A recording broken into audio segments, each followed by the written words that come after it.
Hi, welcome to SimpleSpiritualityPH. My name is Regine. I am an intuitive tarot reader, I'm a Reiki healer, and an overall lightworker. So welcome to today's episode. I'm actually pretty excited about today's episode, even though it's more of it has an educational theme going on. But yeah, it's really exciting for me because today I'll get to show you the kinds of actual things I use to cleanse, as in cleanse negative energy from my body, cleanse negative energy from the entire room, from a place, from a situation, and all those things. Okay, so before we dive right into the video, if you would like, let me put this away. If you would like to receive notifications on my channel, simply hit the subscribe button. And if you want me to tackle specific spiritual issues or topics, then comment down below. Let me know and let's see what I can do. Okay, so let's dive right into the video. Okay, so without further ado, here are some of the most common things, actual things that I use to cleanse myself and my space from or of negative energies.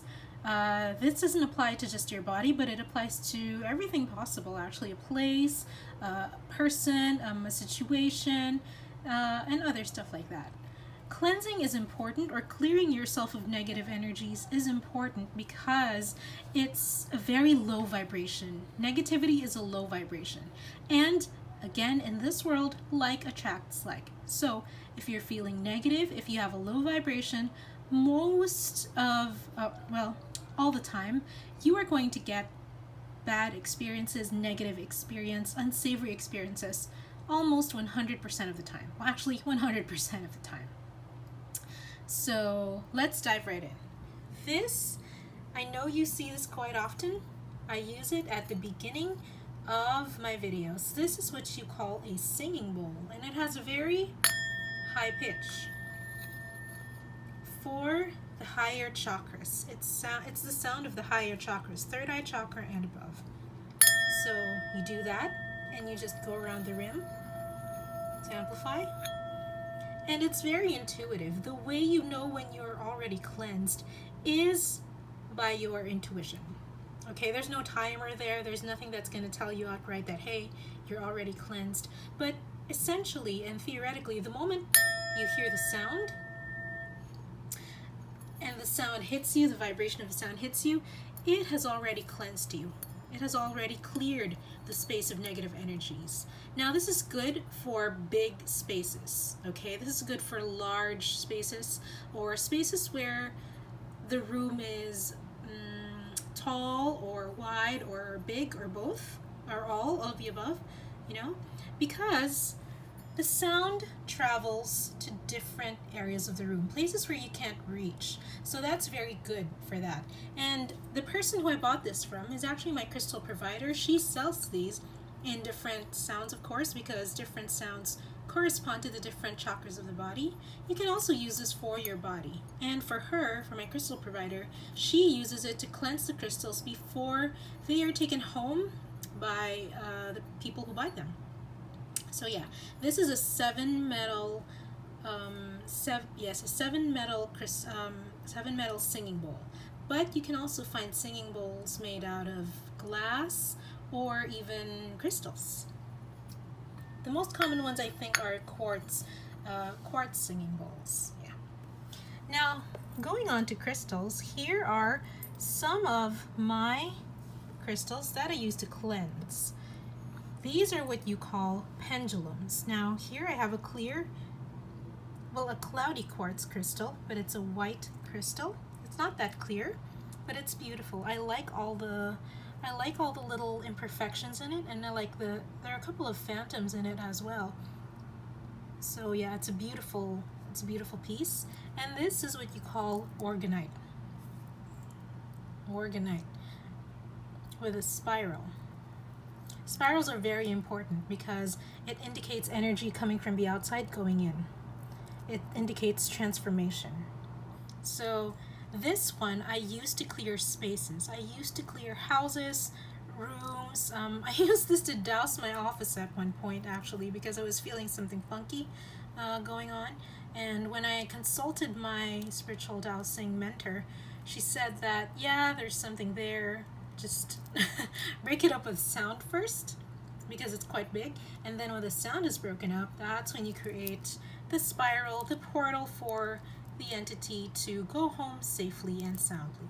So pendulums are great for removing negative thought patterns, negative physical patterns, basically any kind of pattern that you need to have broken, any pattern that is not beneficial for you.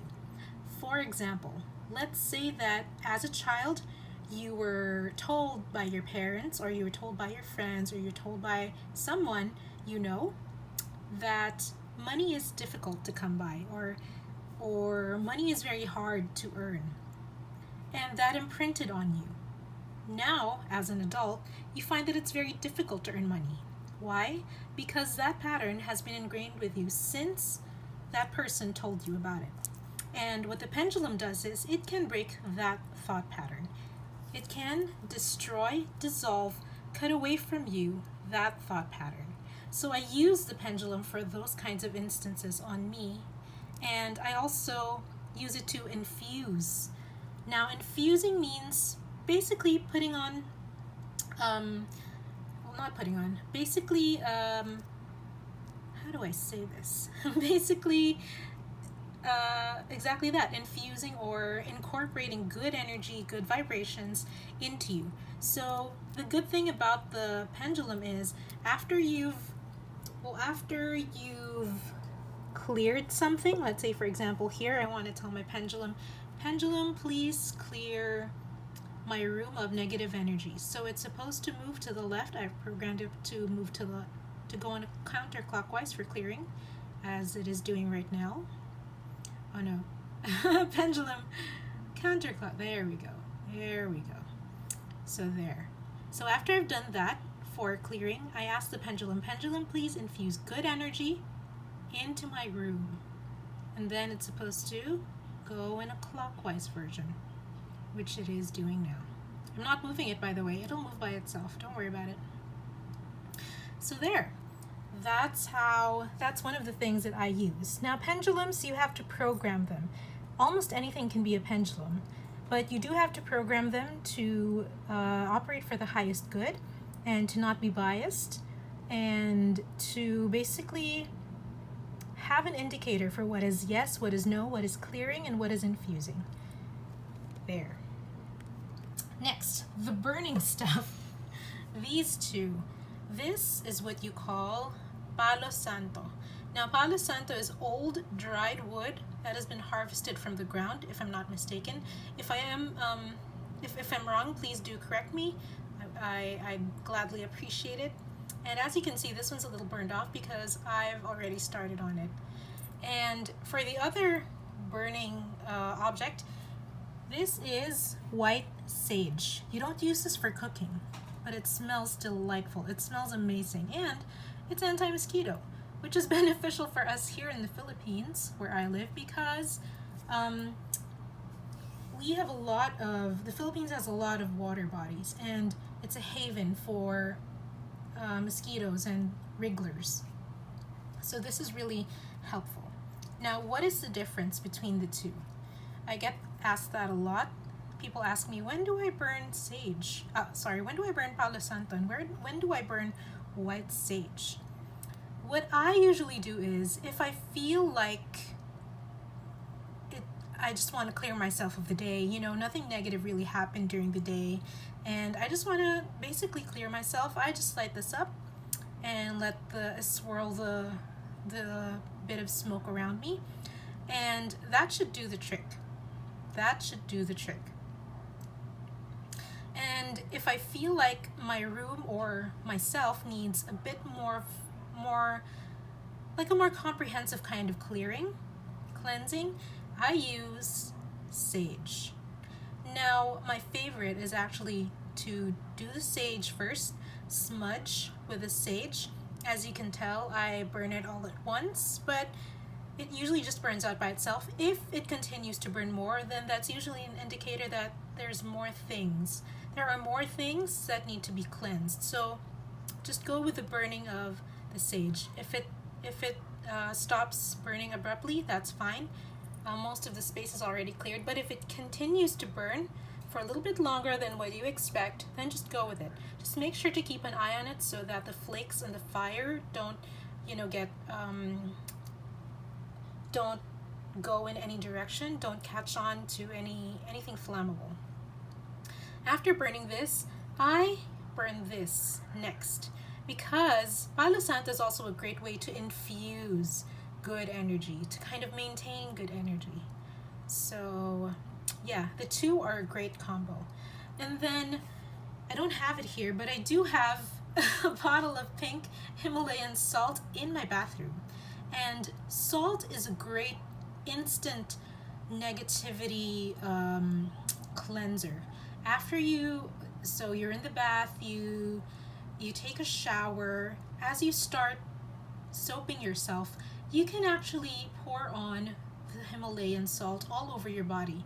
Make sure to start at the top of your head, going in a downwards motion. So not only will you cleanse yourself of negative energies, you'll also get a little bit of exfoliation, which is great. It's great for skin. And if you have wounds all over, salt is great for that as well. But yeah, salt is a healer of many, many kinds. That's why you always feel better after you go to the beach that has salt, a beach that has salt water, right? And the last thing that I actually use is intention. Intention sometimes with Reiki. So if you aren't a Reiki practitioner, you can actually just use intention. Take a couple of minutes just to be quiet and intend that you are cleansed of the negative energy. A lot of people take it for granted, and a lot of people think that, no, it doesn't work. But the moment you think of it, it already starts to work, whether you believe in it or not. So, yeah, the universe has powers that sometimes overrides our doubt and our fears. Yeah, the universe is that powerful. So, yeah, there we go. This is a singing bowl. These are pendulums, this is white sage, and this is Palo Santo. And again, you can always use your intention, and you can use Himalayan salt if you intend to cleanse yourself in the bath. And that's the video for today. I hope you liked it. I hope this was educational for you. And if you'd like to try any of them, go right ahead. Experiment with what works for you. What type of cleansing works for you at the end of the day? What makes you feel really clean and really positive at the end of the day?